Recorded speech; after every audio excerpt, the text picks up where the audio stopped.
Hi, my name's Gary. I'm an alcoholic, Hi, and Gary. welcome to the Saturday night meeting of our STEP recovery group. And this is a working STEP group. We'll meet for approximately 1 hour without a break. And out of respect for others, we request it to refrain from cross-talking or commenting while others are sharing. So if you would mind keeping your screens muted in between, it'd be appreciated.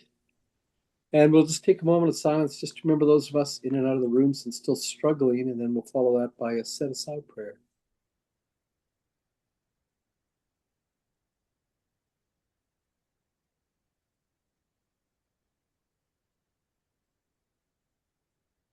Thank you. So, God, set aside everything I think I know about myself, recovery, you, and the 12 steps, that I might have an open mind and a new experience. Amen. And um, we were going to start with a bit of a review on last week, and our concentration last week was on step 9 and the progress willingness to actually undertake the steps with people. So, on that note, I was just going to talk about a couple of things that we talked about. One is understanding what the harms done were, whether it was financial or emotional or physical or um, in some cases just the absence. Us not being there in a lot of capacity is harmful in itself, and that's something I know I definitely had to look at and address. And we talked about the yeah buts, like thinking about the harms we've done to other people, but making sure that we are only looking at it in the context of our side of the street. So if we had caused harm to others, but it was we thought it was a mutual situation. We're not worried about what the other person's done to us. We're only worried about what our role in the situation was and taking care of that. So as my sponsor, my first time around, told me, then you have to wait until all the yeah buts are gone. If you think of somebody or a situation, you go, yeah, but this is what they did to me. You have to let that go. That's not what we're trying to deal with. That's not what we're addressing. That's can be justifiable anger, justifiable resentment, but they say both of those things are the real dangers to any alcoholic trying to recover. So, it's where working on the willingness and getting your higher power involved comes into play. Just extinguishing the yeah buts. And then actually figuring out how you're going to do those step 9 amends. As Jill emphasized quite a few times last week, one of the key things there is to make sure that when you're ready to do your amends, to get ready, that you discuss it with somebody else and make sure you've got a different, more than your own perspective on the situation, so that you're either not rushing into it or potentially causing more harm than you're solving, and um, making sure that it's set up in a way that is not self-serving. That it's serious. Um, One of the things we talked about also was the fact that an amend is not an apology.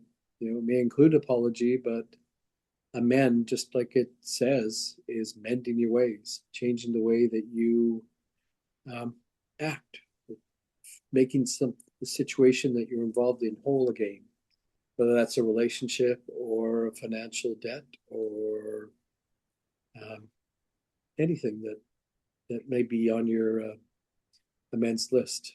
Making sure that you address it in a way that adequately covers reparation for what's the harm's done. And on that note, I'm going to just ask a couple of people that have done their amends or started their amends just to share on progress so far, like how the experience has gone for them. I just on my own amends list. I remember doing it with my boss at in the beginning, And it was probably about 6 or 8 months after I had started the program and I'd started working through the steps. And, I'd been put on a decision making leave for the last, for 2 months when I hit my bottom. And, I felt a lot of guilt and shame around that. But when I sat down and made my amends, first I started living them, showing up every day when I went back to work. They didn't think I was going to come back to work. And I put my tail between my legs and went back and did my best to be humble and uh, and just show up and do what I was supposed to do. And um, actually, yeah, it was in December when I hit my bottom, and it was heading towards the Christmas party the next year when I sat down and did my amends with my boss. And at the time, she jumped in, not jumped in, but she told me as it progressed how proud she was of the changes I'd made, you know, visible changes in my life, and how glad that she was that I came back and that I was setting an example for all the people around me, and that meant a lot. But it was a very well received amends, and I remember doing the ones with my daughters. I had three daughters that the oldest was 15 when I stopped, and they were very much aware of my drinking and where it took me. But I was able to sit down with them and start making real um, progress in building new relationships with them. I always thought that just showing up and being there, making sure that they had a roof over their heads and a paycheck, coming in, was a good chunk of what I needed to do. But um, what I learned is I wasn't really that. I spent a lot of time isolating so that I wouldn't be drinking around them, and that wasn't a healthy way to form a relationship either. So what I learned was that being there and being part of their lives was way more important than anything I could bring to the table otherwise. And yeah, I was really grateful that I was able to share that there's more ways to deal with life than what I had learned in my drinking days. Handling stress by drinking, um, you know, opening up and talking to people, sharing my problems, and looking for counsel when I needed help. Was something I was able to share with all three of my daughters, and to this day, none of them drink the way I do. I did, I should say, and you know, they all reach out to me, when they've got problems, and they're not afraid to share it. And none of them um, are following in my footsteps. I like to think that I've broken the cycle because I grew up in an alcoholic household, and I learned, to deal with stress and cope with life the way my dad did, and they don't do that. So really grateful for that. Um, I'm going to pass it over to Annie here if she'd like to share on maybe some of her experiences so far. Sure. Annie alcoholic. Hey, Annie. Um, when I started my step 9, I kind of went through and I did like easy ones, which was like my boss, have coworkers, stuff like that. Um, they felt really good to start doing them. Like one of my bosses was like, "Oh no, you don't owe me amends." I went, "No, I do." Um, and I kind of told them all the things of why I felt like I should give them amends. And one of my other bosses cried and he was really proud of me and all the steps I was taking and stuff. But the one that I really found trouble with was my mom. Um, and the more I reflect on it, like I don't think it's good to put off any of your amends. I think you should do them as soon as you can. But kind of reflecting on it, I feel like it was good I waited a little bit because over the last year and a bit, my mom and I's relationship has been getting stronger because it was never really that strong in my entire life. I had a lot of resentments towards her, all these things, but this year, all of those resentments lifted. So I was able to kind of mend our relationship and be a better daughter. Like she's working on being a better mom and I'm working on being a better daughter. But I finally made that amends to her.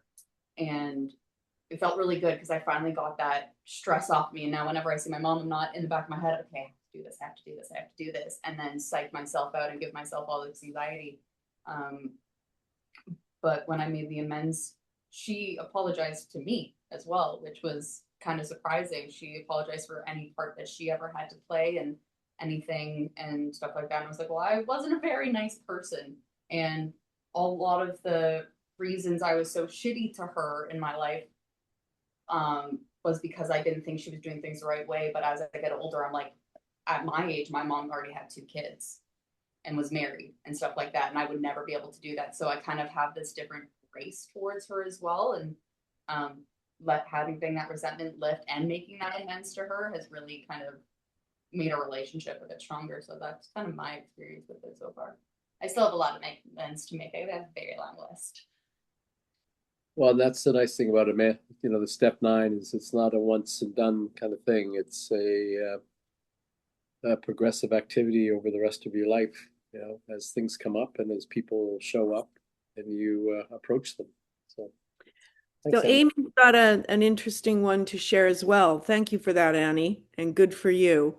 Are you able to share? Sure. Amy, alcoholic.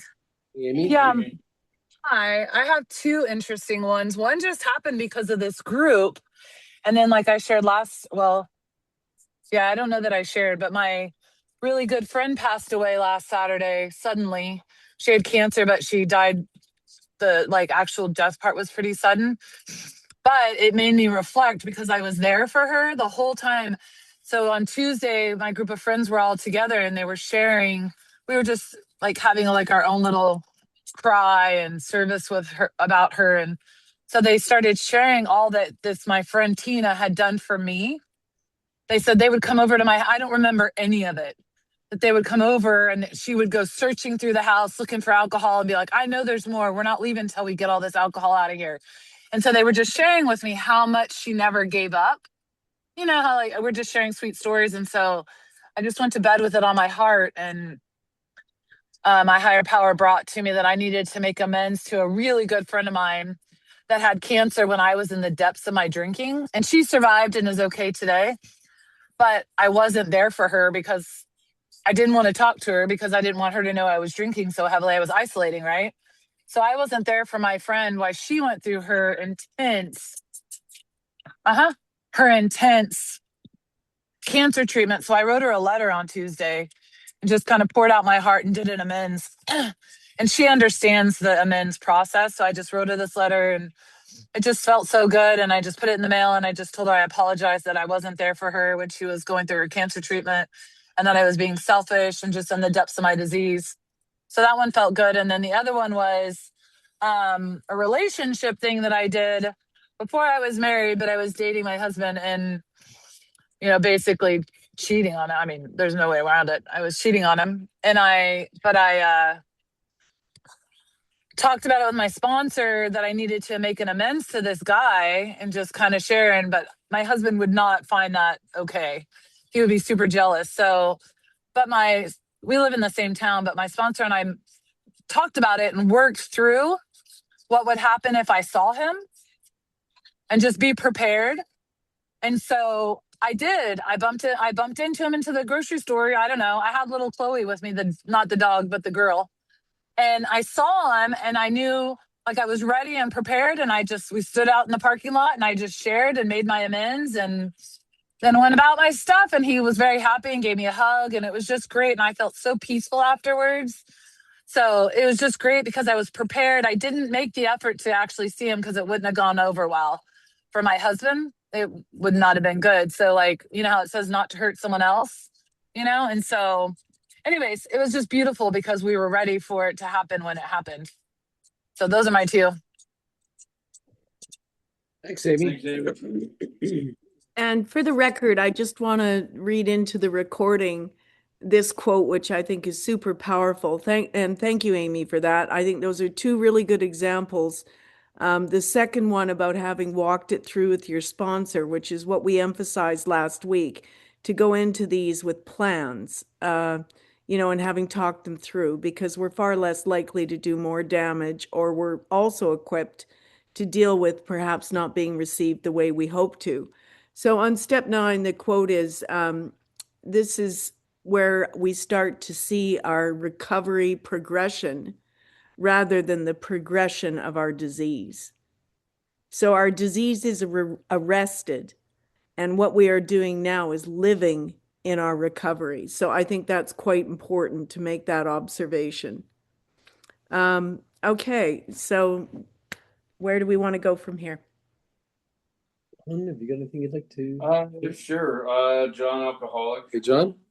Yeah, for me, step 9 was definitely a powerful step in terms of not only, showing my family that I was changing and that I was going down the right path, but at the same time, it was a living amends because, it's not something that just magically changes just because I've got sober and I have a few days behind that now, but it's by living with and actually being present with them and actually showing up and not being distracted by thinking about when I'm going to drink next or where I'm going after I'm with my family to drink, how I want to drink, and so that's been a real big positive change. And another interesting one that happened for me was basically the last big drunk evening I had here in Whistler before walking in through these doors. I had my hands around a guy's neck and I wanted to choke the life out of him. I don't remember why, but I just felt at the time that that's what I needed to do. Thankfully, people separated us, and so I thought I would never, I knew I might run into him in town because, it's a small town. We live in a small town. And, maybe, I guess, how many months, maybe just over a year ago, saw him again. And I actually had a chance to, make an apology for my actions that night. And he was able to accept that. And, are we best friends now? No. But I thought it was one of those ones where I was never going to really be able to do it in person. But it happened and, I was ready for it. And my sponsor knew about it. And that's, that happened. So, that was a powerful one as well, just to realize that, he realized that, my disease was in control of me at that point and that, there was no real bad blood on my part. And so, yeah, I'm grateful that, he was able to accept it and move on. And yeah. That's about all I got. Thank you. And these are all examples of being into action, right? We're not just talking about these steps, we're actually doing them. And, as we said last week, there's a time and a place for it too. So if you haven't had a chance to do one yet, maybe it's just not the right time. Is there anyone else that wants to share on having made one recently? Ron or Michelle? Get myself unmuted. I haven't made one recently. I mean, like I guess it would be to myself more than anything else over the years. Like I first started making amends a long time ago, and it's being over the course. Anyways, the only person I can think of is myself. My brothers all love me. They don't have any, I don't, as far as I know, they don't have any bad memories, but you don't know what's going on inside another person's brain, but I get along with them very well. So, I mean, very well. And my mother is dead. My father's dead. I got one uncle that's still alive. He's 93 now, but he seems to get along with me too. Good. And, I don't really feel the need for, amends, to make amends, except as I say to myself, because, when I was young, the only people I knew were, um, I'm very fortunate to even be here. you know, um, very fortunate. Anyways, I'm not going to go into it. That's good. Okay, thank you, Ron. Michelle, anything you want to report, or you're still in a working through it phase, right? Okay. All righty. The only other one I just want to remind people of is to go back and listen to that recording last week, because we talked about the 4 different types of groups of people to make amends to, and one of the most powerful I made was to my doctor for all my lying and my deception. There was and my living amends has been to deliver a lot of AA literature to the clinic to pass out to other people, and to bring still working on this one, to bring the AA groups that present to the professional community up to this area so they can sit down and talk to the doctors about what the solution is, because a lot of times they just despair and they don't really know about AA. So that's all I've got on that one. All right, Gary, are we ready to move forward into 10? I think so. I was gonna say, before we do that though, has anybody got a big book in front of them? Yes. Say, John, maybe would you mind reading us the 9-step promises, just as a little Yeah, certainly. rehash? Something to keep in mind and something to think about as a reward for, or one of the benefits from doing this step. All right, John Alcoholic. Hey, John. If we are painstaking about this phase of our development, we will be amazed before we are halfway through. We are going to know a new freedom and a new happiness. We will not regret the past, nor wish to shut the door on it. We will comprehend the word serenity, and we will know peace. No matter how far down the scale we have gone, we will see how our experience can benefit others. That feeling of uselessness and self-pity will disappear. We will lose interest in selfish things and gain interest in our fellows. Self-seeking will slip away. Our whole attitude and outlook upon life will change. Fear of people and of economic insecurity will leave us. We will intuitively know how to handle situations which used to baffle us. We will suddenly realize that God is doing for us what we could not do for ourselves. Are these extravagant promises? We think not. They are being fulfilled among us, sometimes quickly, sometimes slowly. They will always materialize if we work for them. Work. Thanks, John. Yeah, as I said last week, those started off as a wish list when I first heard them. And then it turned into a checklist as I actually started getting into some of the work. And then it just became a part of my life as I started moving forward in recovery. And, what a beautiful thing to have a lot of that fear and anguish removed, be able to live with some peace and serenity and know that my experience, my life, all aspects of my life are helpful to other people. So with that, we'll move on to step 10, and maybe we could ask Annie, would you mind maybe starting to read from page 84 of the big book? It's like a page and a half for step 10. About halfway down page 84. And Annie, I'm going to stop you at probably in the middle of a couple of the paragraphs with just some key points to highlight, okay? Okay. Amy Alcoholic? Hey, Annie. This brings us to step 10, which suggests we continue to take personal inventory and continue to set right any new mistakes as we go along. We vigorously commenced this way of living as we cleaned up the past. We have entered the world of the spirit. Our next function is to grow in understanding and effectiveness.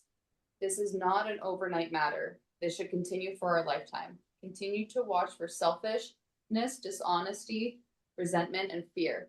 When these crop up, we ask God at once to remove them. We discuss them with someone immediately and make amends quickly if we have harmed anyone. then we Resolutely. resolutely turn our thoughts to someone we can help. Love and tolerance of others is our code. And we have ceased fighting anything or anyone, even alcohol. For by this time, sanity will have returned. We will seldom be interested in liquor. If tempted, we recoil from it as from a hot flame. We react sanely and normally, and we will find that this has happened automatically. We will see that our new attitude towards liquor has been given us without any thought or effort on our part. It just comes. That is part of the miracle of it. We are not fighting it, neither are we avoiding temptation. We feel as though we had been placed in a position of neutrality, safe and protected. We have not even sworn off. Instead, the problem has been removed. It does not exist for us. We are Okay, I either just want to stop you there for a second. So there's a couple of really key points. At the beginning of the last paragraph you read, and it says, "We have ceased fighting." And I think it's important to note that it's not about the fighting, it's about the defending, the defending of our behavior. And we've completely given over. And we're now, it's like the analogy I've got is passing the baton. I keep passing on my baggage until I actually enter the limitless world of the spirit of God or higher power, however you wish to refer. When I get there, I'm no longer passing on my garbage. Because when I deal with this stuff, I'm no longer full of the venom and the nastiness and the grudges and the resentments and that ickiness. I've gotten rid of that. And so this isn't about fighting anymore. This is about I'm cleansing myself. And I think about this when I'm moving into my 2.0 version. My 2.0 version is not defined. It's infinite. You can be as great a spiritual being as you're willing to expand your consciousness to. But what we're talking about here now is and this is the other thing, what you just read is alcohol's no longer the problem. It has been removed. But we have to now make sure that we keep working on our spiritual condition as we move into 10 and our closer relationship with our 2.0 version. Carry on, Annie. it doesn't exist for us. We are neither cocky nor afraid. That is our experience. That is how we react so long as we keep in fit spiritual condition.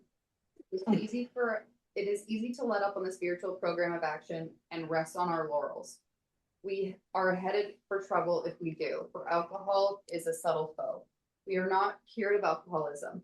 What we really have is a daily reprieve contingent on the maintenance of our spiritual condition. Every day is a day when we must carry the vision of God's will into our activities.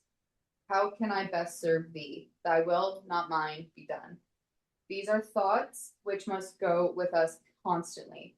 We can exercise our willpower along this line all we wish. It is the proper use of the will. Okay, let's stop there. That whole paragraph needs to be highlighted, starred, asterisked, and I have also put a tab on it in my book, and it says daily reprieve. And whenever I'm having a bad moment, I go back here and remind myself it's easy for me to give up on this spiritual program and rest on what I've done so far. That's exactly what the first sentence is saying.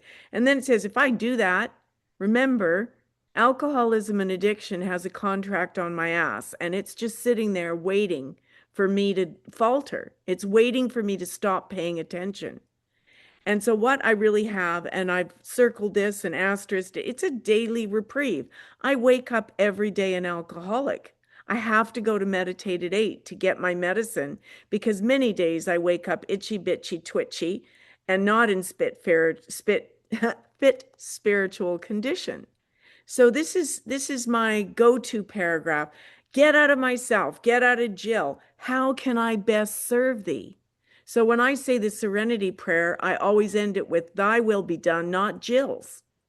I personalize it because when I wake up in the morning, I have to, when I do my meditation, it's God in, Jill out. God in, Jill out. You know, it's like an exorcism of the 1.0 version because I'm guaranteed to wake up alcoholic again tomorrow. It's my daily reprieve. And that's how I bookended my day so that I've got my medicine. I have a sickness. This is my medicine. I need to take it every day. Okay. So there's one more paragraph there, and then that's the end of the big book reading for step 10. Carry on. Much has already been said about receiving strength, inspiration, direction from him who has all knowledge and power.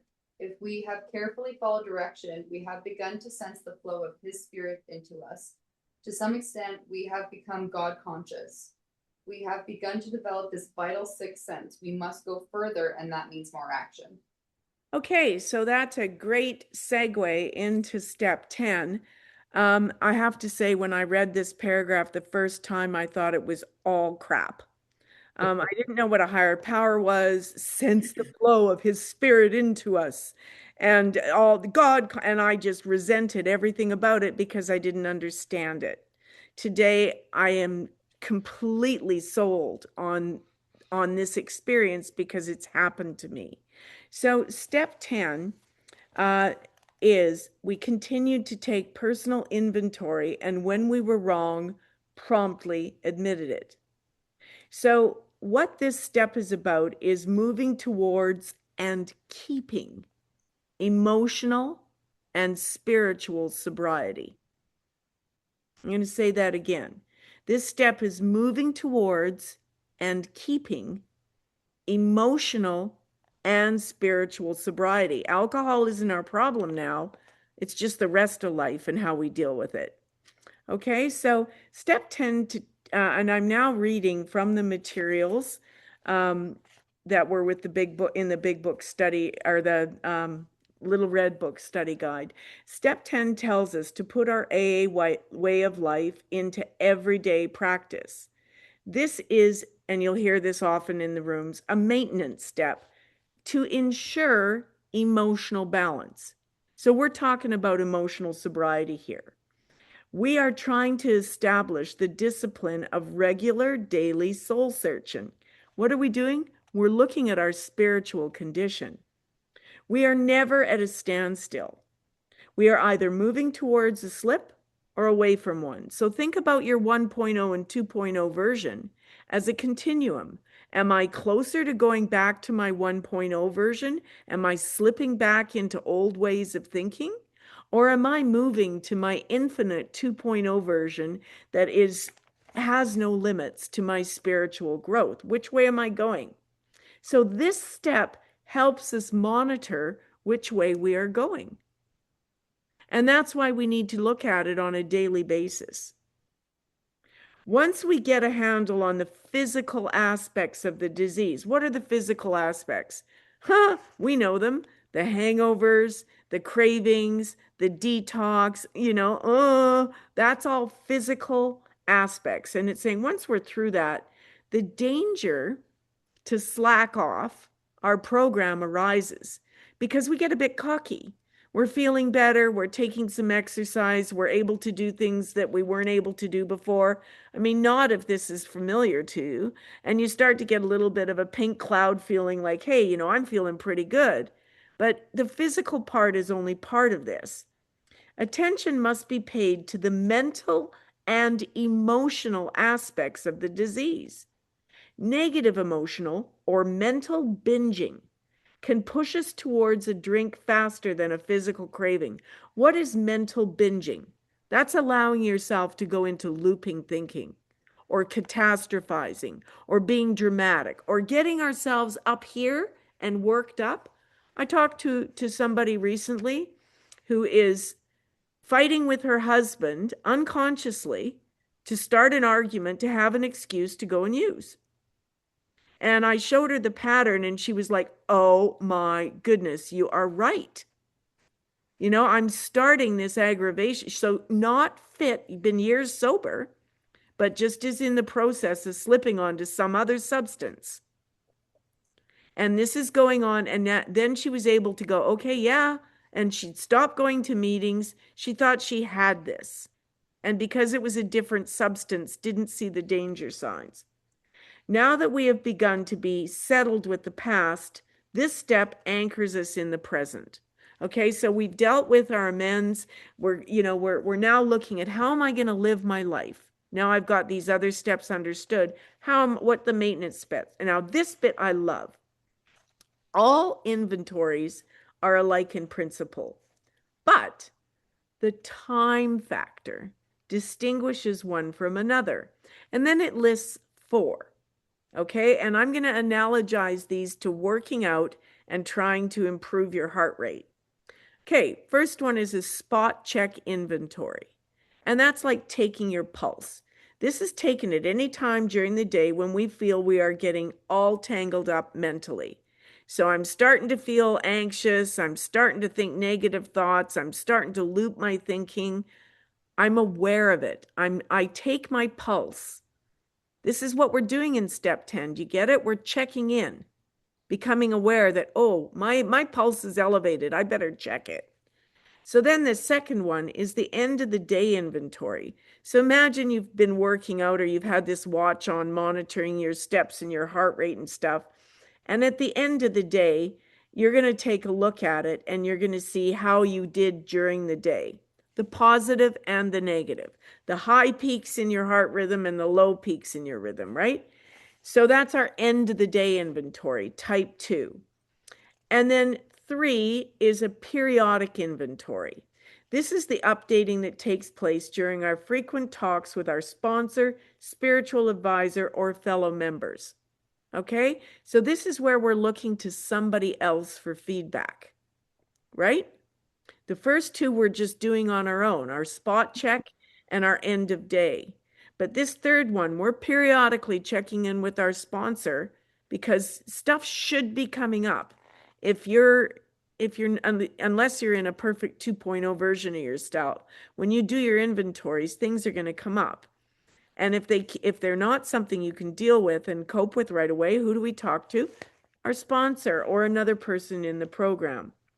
And the fourth one is the annual checkup, the annual or semi-annual inventory.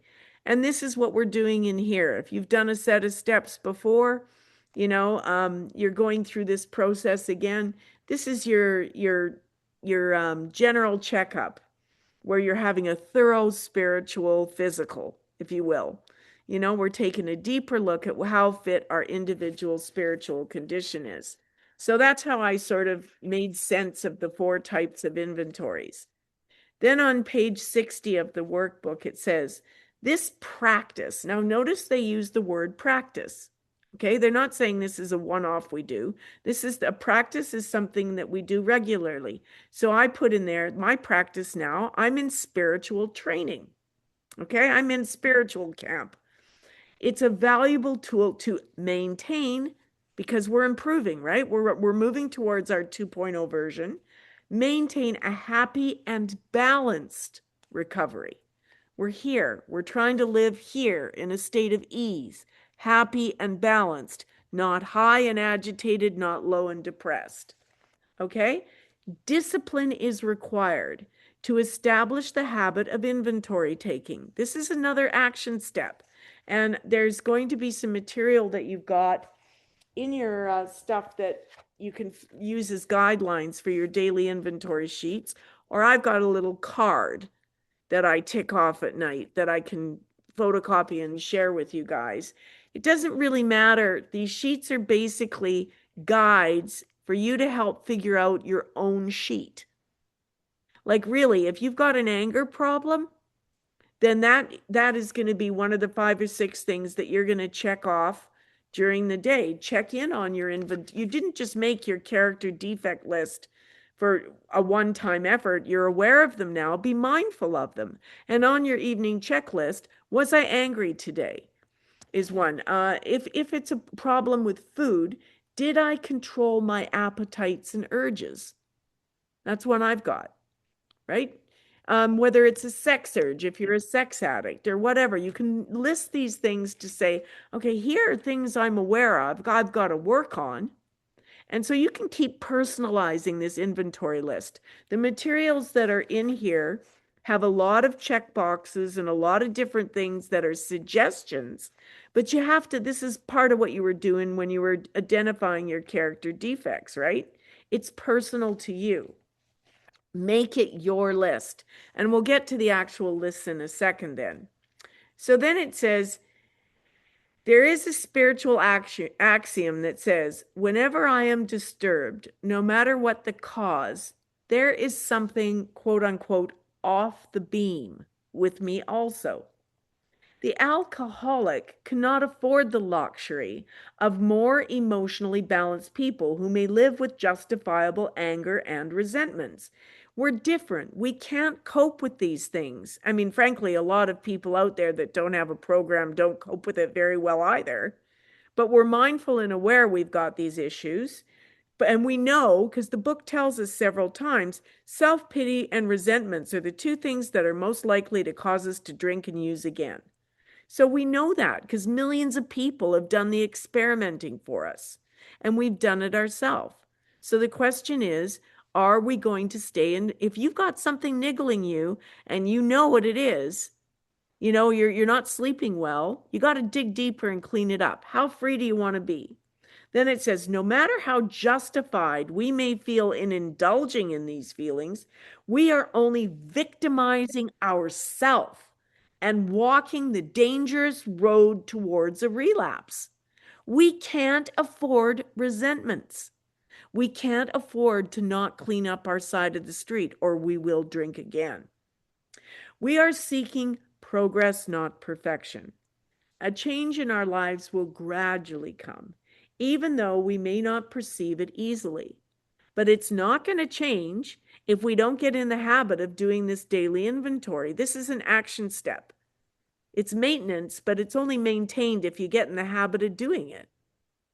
Learning, and here it says daily. This is like one, this has got to become a habit to be aware. What is awareness? To be mindful of what's going on with you. To not disassociate with what's going on in your gut. You know when something's upsetting you, so we need to track it back to what's the source. So be aware. Then to admit it. To admit what's going on with us. And then to correct our negative qualities to the very essence of character building and contented living. An honest regret for harms done, a genuine gratitude for blessings received, and a willingness to try for better things tomorrow will yield the permanent assets we seek. So I broke it down like this. 3 things. I see it. I'm mindful. I own it. I fix it. I identify the asset to replace the defect.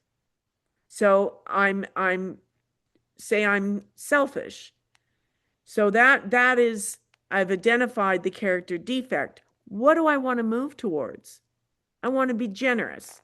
So I'm going to identify the asset that I want to replace the defect with. Then 2, I'm going to own it. I acknowledge and I plan the shift. Okay? Got to plan the shift. I don't get on with so-and-so because I'm jealous. I have to start to think of myself of being generous and how I'm going to plan and interact with that person to improve that relationship when I get the opportunity. And then 3, I fix it. I progressively and mindfully move into the solution, move into 2.0 on a daily basis. That's what I'm doing with this inventory. So that takes us to the end of page 60. So just to repeat, I see it, I own it, I fix it. That's not in these pages, but that just summarized it for me. Then 61 is a daily inventory log example in the materials. And 62 is a continuation of that. And 63 is another chart with a calendar, and it lists a whole bunch of liabilities. But what I like about this one is right underneath it, it lists the associated asset. So for example, at the top, it says self-pity. What's the asset we want to replace it with? Self-forgetfulness. A liability, self-justification. What's the asset? Humility. Liability, self-importance. What's the opposite? Modesty. Now, not every one of these is going to apply to you, but what I suggest you do, and what I've done, and I'm finding it really useful because I've got it down to a card, is I know myself well enough now. I know my character defects, and sometimes I have to go back and review these because I'm doing the steps with you. Oh, yeah, there's a couple of things I pulled out there. You know, false pride, simplicity, laziness, activity. I procrastinate. I'm really working on my procrastination. I did clean the garage yesterday. And that was something I've procrastinated about for 6 months. But because I was doing this work, I looked at myself and I went, yep, I'm doing it, aren't I? And then what is the character asset? Activity. So I cleaned the flippin' garage. So this is what I'm talking about. It's make the inventory your own. Okay, and this moves us now to the reading in the red book, the little red. Just before going into that, Jill, there's a couple of things I wanted to just mention as far as tools to use when you're approaching step 10. One of them is, you said you've got the 3 points. The first one is I see it. And what I've discovered, and it actually talks about it in step 4, it says page 84, step 10, where in the last paragraph, it says, to some extent, we've become God conscious. We've begun to develop this vital sixth sense. And in my experience, sixth sense is my gut. What is it telling me? You say, I see it. When I find myself doing something wrong, I feel it. And I feel it in my gut. Something I did today was not good. Something was not right. And whenever I have that, it triggers me to start looking back at my character defects and say, what did I do today that, what am I not feeling good about? And that's when I know I have to make an amend. I have to do something to change that so that I can go to bed with a clear conscience. And the other thing that comes up sometimes is that, and I've heard it at our meeting here sometimes too, if I find myself doing old behaviors, they're not old behaviors. I'm trying to make a change, but I have to look at that. If I can't accept the fact that I have let it go if I'm still doing old behaviors. So if they come up, I have to really look at that and say, this is something I need to concentrate on. If I'm dragging up old behaviors, I'm not making progress forward. So just wanted to put that out there. Yeah, no, that's really helpful, Gary. I'm really glad you have emphasized that. Thank you. Okay, let's move on to step 10 in the little red book. I don't know, Ron, if you're able to screen share it, or Amy to screen share the little red book. Yeah, I can, but let's see. I'll have to get it first. I'll have to get it set up first. Okay, well, while you're organizing that, let's just repeat again what step 10 is. Continue to take personal inventory, and when we were wrong, promptly admitted it. So has anybody got it to hand while Ron's putting it up, and we can start What's the name of your website again? AAAmend.com. Okay, I got it. AAMD.com. So what we're going to do is, again, I'm going to stop you at each paragraph where one of the key ideas is mentioned.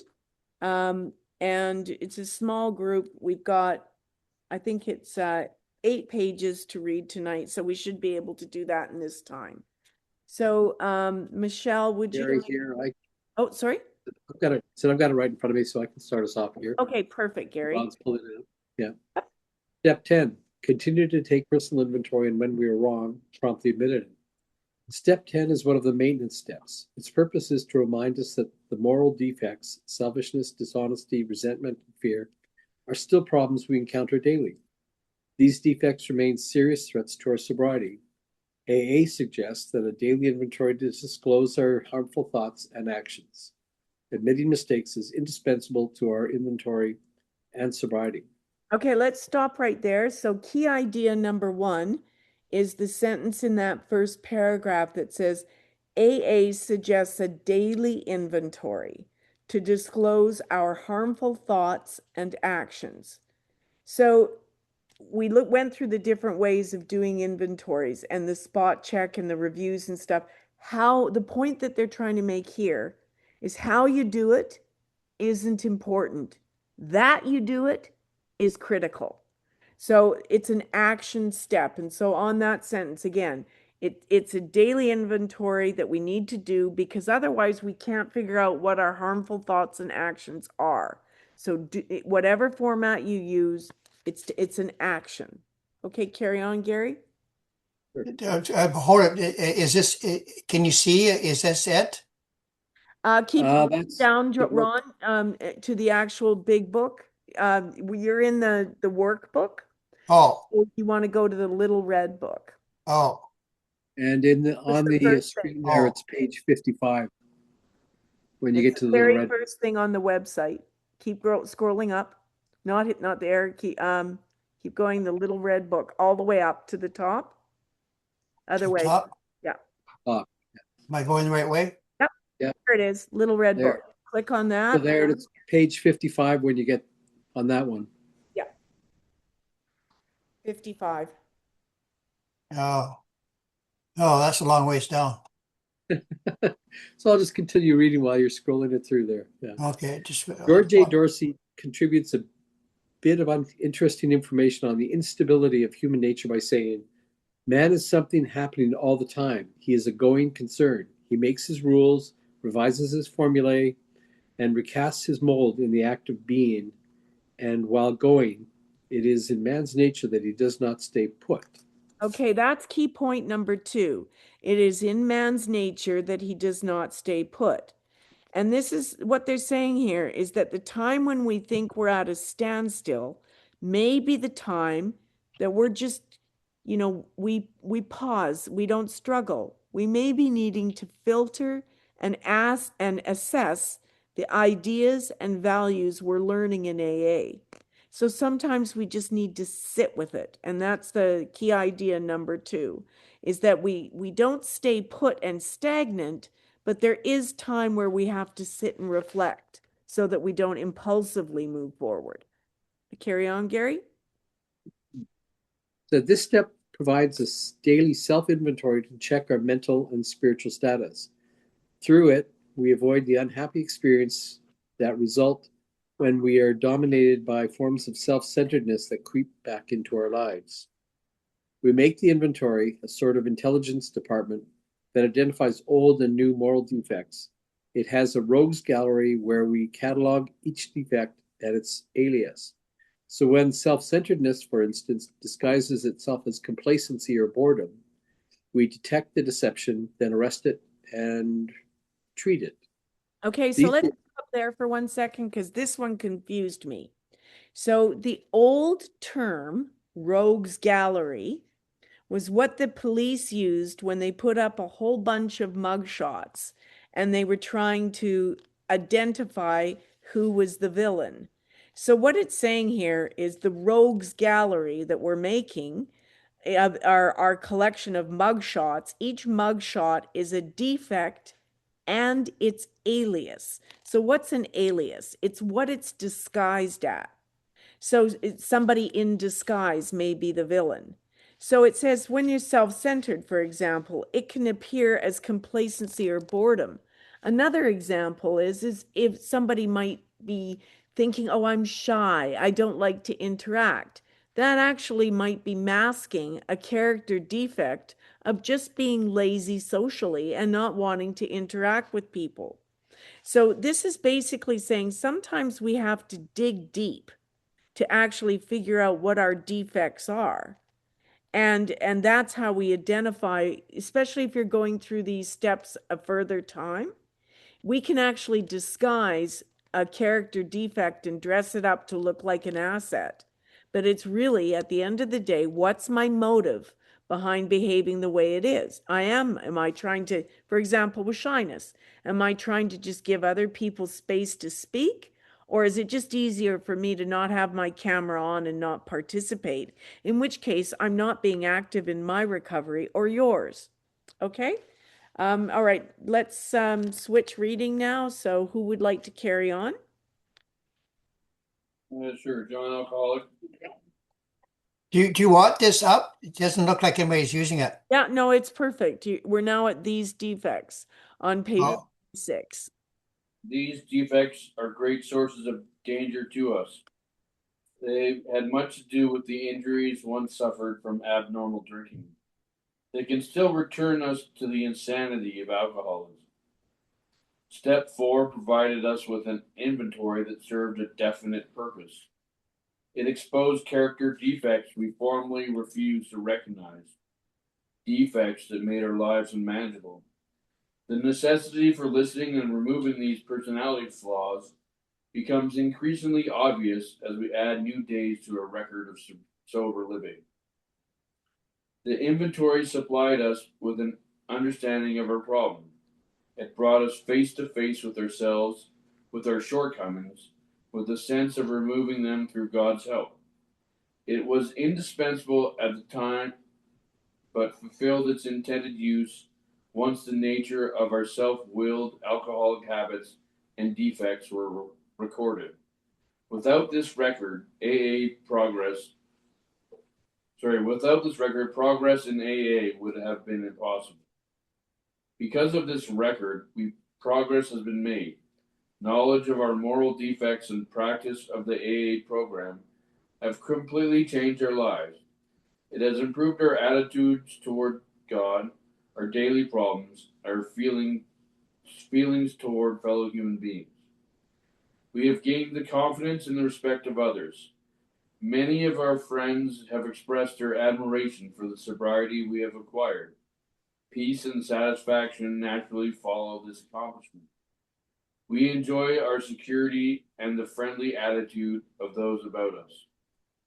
Step 10 will safeguard this progress if we continue our personal inventories and promptly admit it when we are wrong.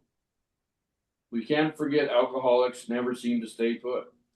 Our founders knew this from their experiences.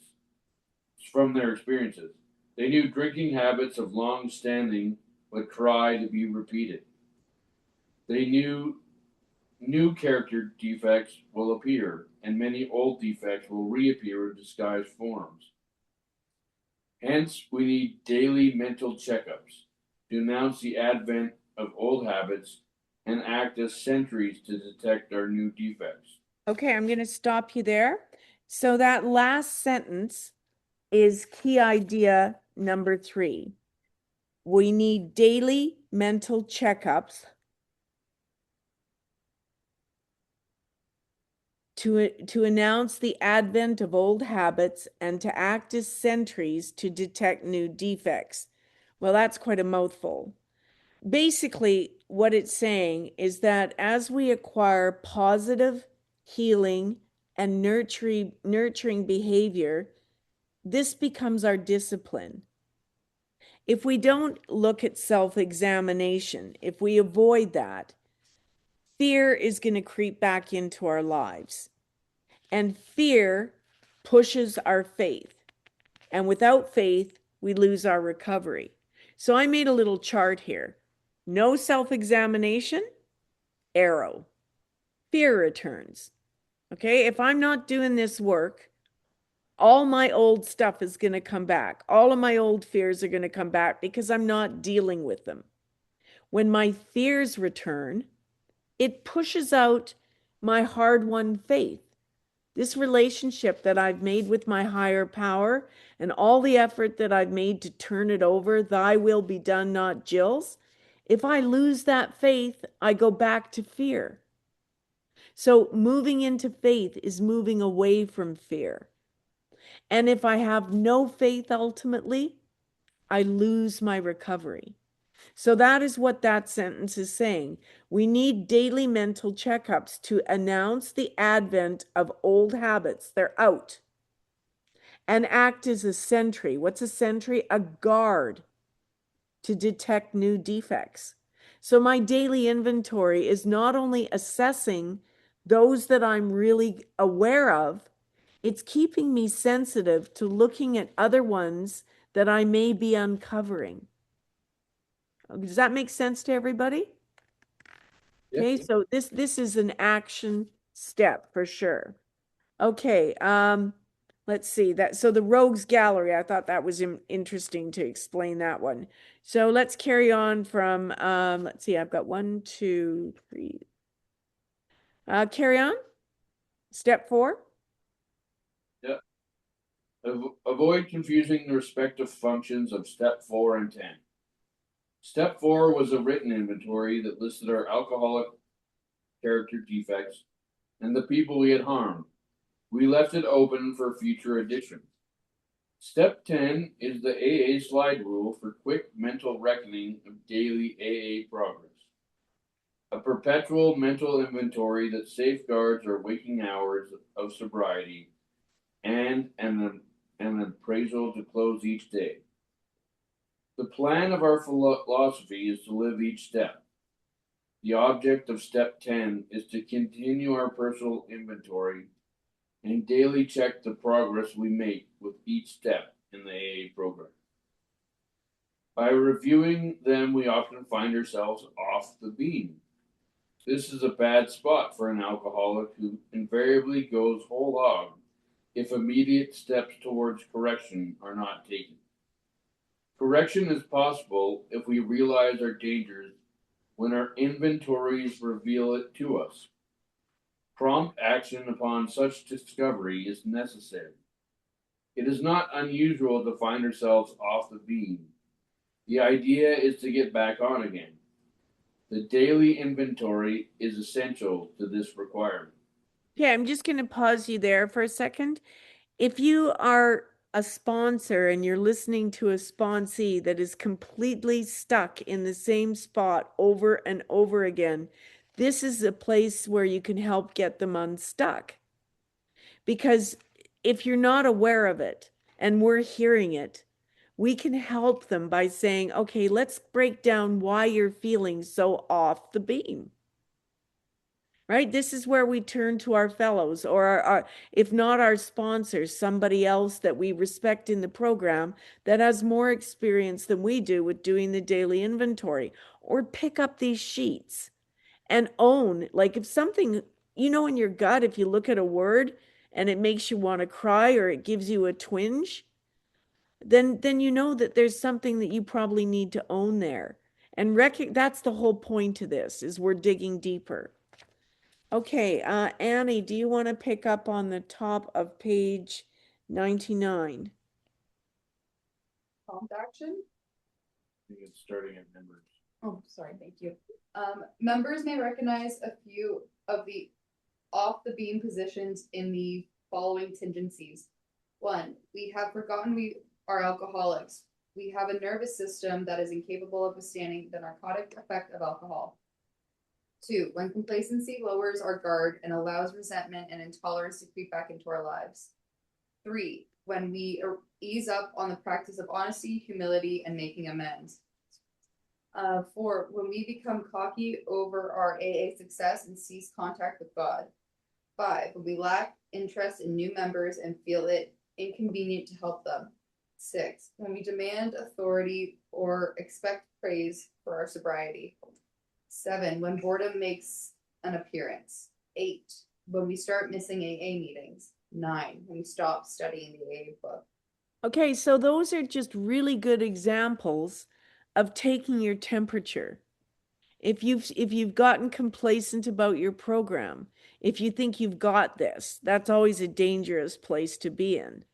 And remember that the whole idea is that we're getting out of self and giving this back to others. So just because we might feel good doesn't mean I get to step away from the program just because I think, okay, I'm in recovery. I'm not going to keep this unless I give it away.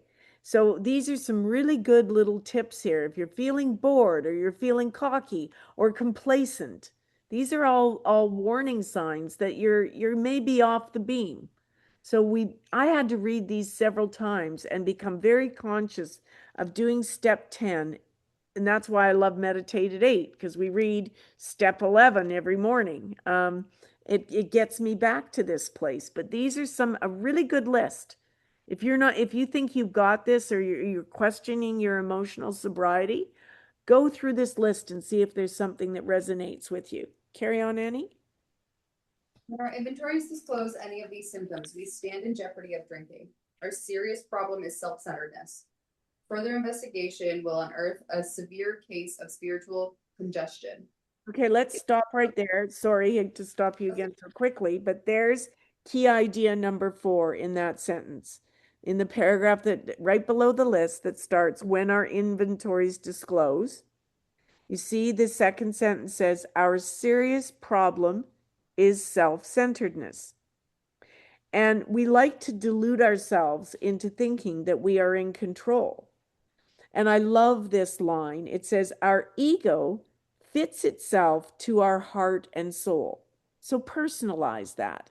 My ego is going to fit into where my heart and soul are at today. If my heart and soul is truly aligned with my higher power, then my ego is in line too. Ego is not a bad thing. Ego is what sustains us to survive in many situations. But if it's aligned with God's will, if it's aligned with my HP's will for me, then my ego is operating the way it's meant to. But if I start to think I'm in control, and I start to take back my heart and my soul, then my ego is out of control. So that's key concept number 4. Our serious problem is self-centeredness. Okay? That's different than ego. That's ego misused, where it's only for me, taking back, being the director, thinking I can run the show, and not turning it over to my higher power. Does everyone understand the difference? Ego's not a negative thing. It's ego that goes into self-control is when we've got a problem. Okay, let's carry on. The antidote is a quick review of our alcoholism. We should pray for renewed interest.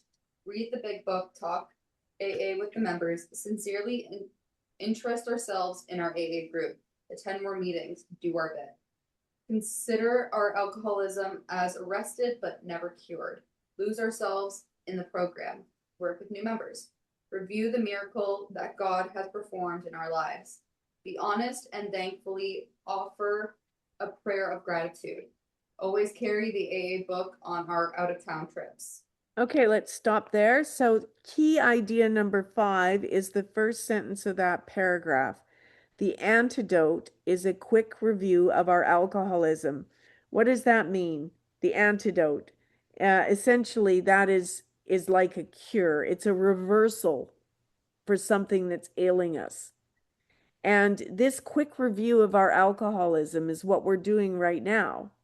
And it's also what we do when we share our stories in a meeting, when we say what it was like, what happened, and what it's like now. When our addiction, also, it says here, talks to us about the good times, when we start to remember and romance what it was like to drink and use. I love this. We need to remember the rest of the story. We need to play it forward and remember what it was really like. Because if you're an alcoholic like me, not every time you had at a party was a bad one. You know, there was many times where I had a very good time and didn't embarrass everybody. But then those times got fewer and fewer. And if your story's like mine, we know about the progression of this disease. So key idea number 5 is don't lose touch with playing it forward. Don't ever get romantic, start thinking again, oh, I could just have one glass of champagne. Okay, let's carry on. The second part of step 10, when we were wrong, promptly admitted it, is not to be taken lightly. It is a good character conditioner. Recognition of a wrong is not enough. Oh, recognition, sorry, of a wrong is not enough. Verbal acknowledgement should follow. The requirement of our program is to make amends if the wrong has harmed anyone. The inventory keeps us alert to our responsibility in this matter. Okay, Since- let's stop right there. So key idea number 6 is that second last sentence in that paragraph. The requirement of our program is to make amends if the wrong has harmed anyone.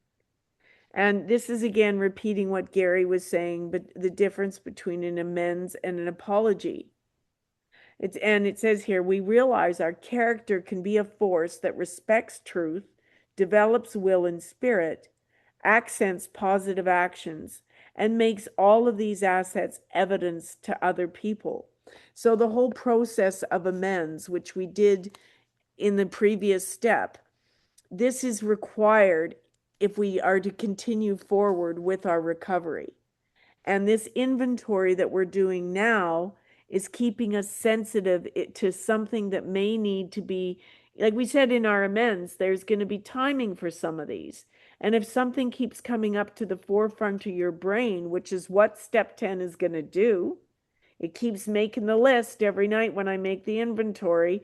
You know, Joe keeps appearing on it, or my sister keeps appearing on it. There's going to have to be some discussion about this, and amends may be due, because the beauty of it is once we do it, it's not going to loop in our brain, and it's how free do I want to be?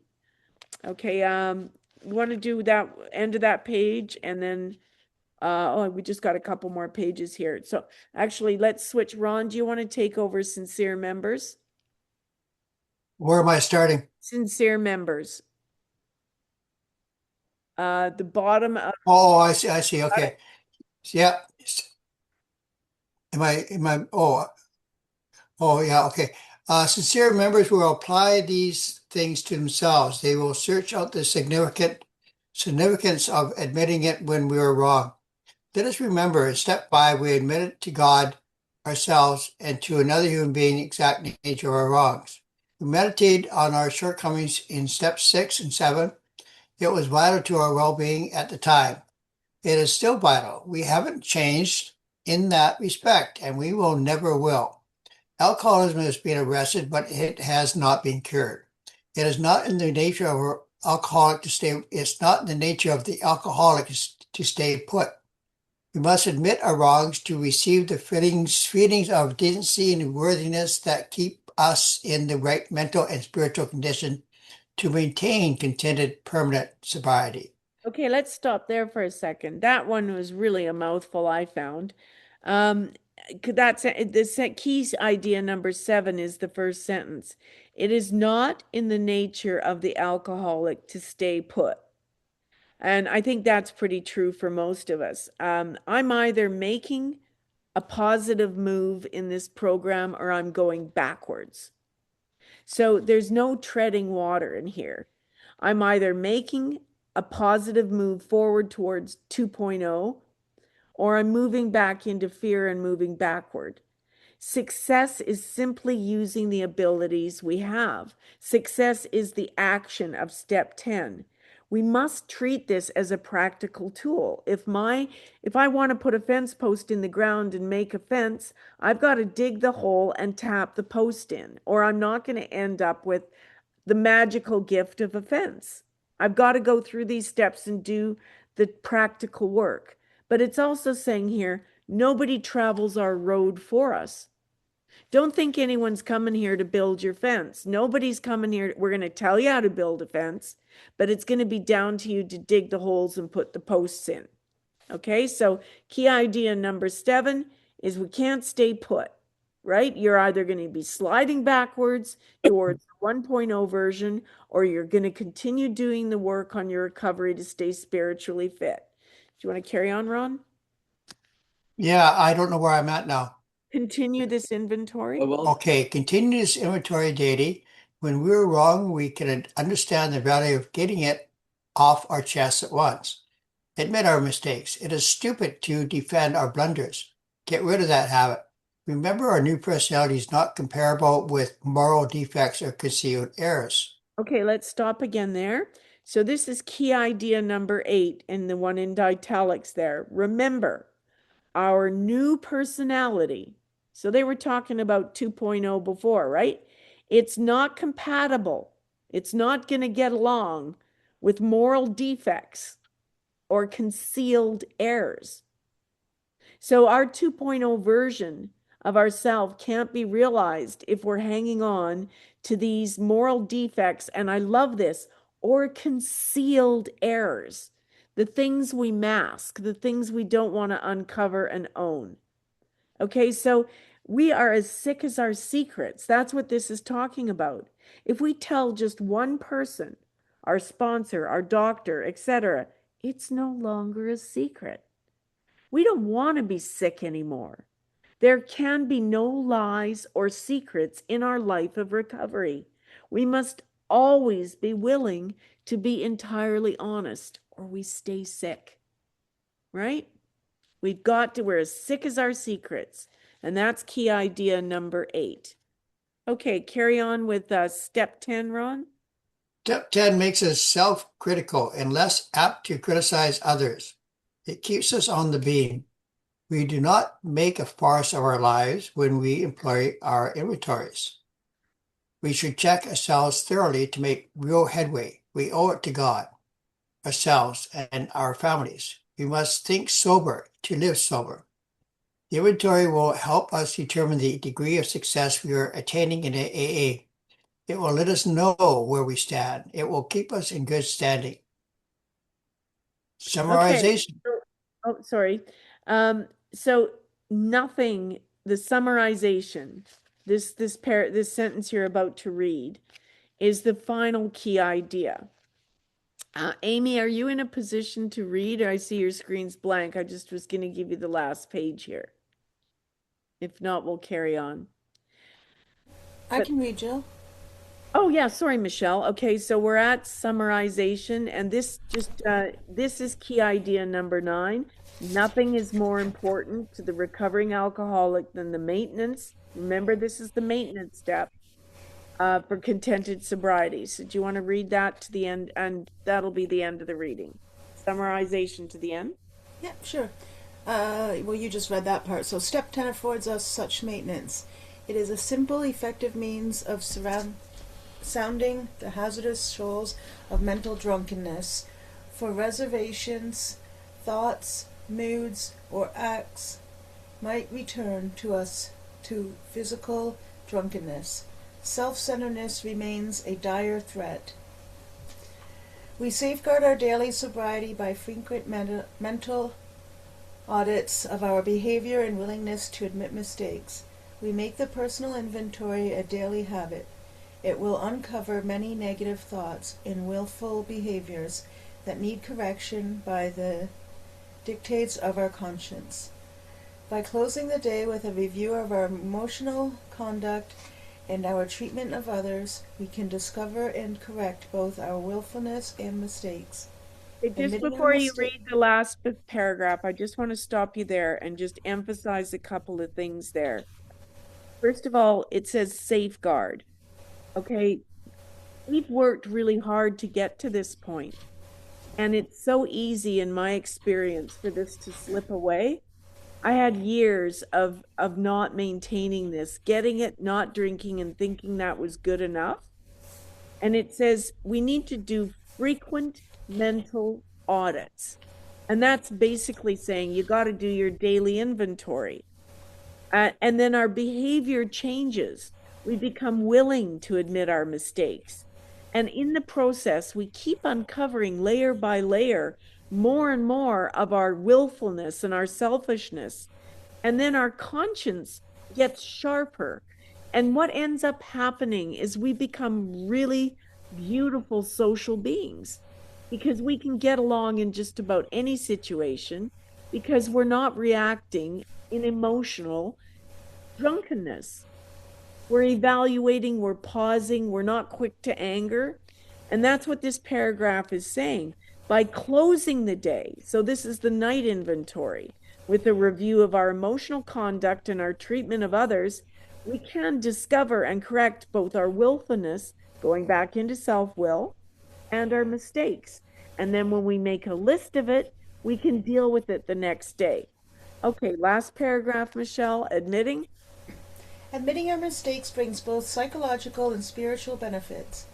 They complement the personal inventory. They quicken our conscience, alerting us to knowledge of our need for God's help, for divine sublimation of our will, and for continued practice of step 10. So the last little bit is actually bringing us back to the second part of 10. So it's if you look at the step, it says continue to take personal inventory. And then, okay, so we're doing it. And when we were wrong, so there it is, we've identified it. And then we take an action. We promptly admit it. So in step 10, when we realize that we've done something that has offended someone else, or we're living in a character defect, we take the action to remedy it. And in so doing, we're completing step 10. To just be aware of it and do nothing about it is not working a step 10. It's the inventory is one part of it, but notice it says, and when we were wrong, promptly admitted it. And the promptly is really important too, because if I let something that I've got wrong with somebody that I need to clean up fester for long enough, it's not going to end up being a 10 anymore. I'm going to end up doing a full step 4 and 5 on it. So that's kind of a Machiavellian reason for staying current in your step 10, so you don't have to go back and do all the messy 4 and 5 stuff. So that's taken us through, with 5 minutes to spare, all of the key ideas in the little red book. So back to you, Gary.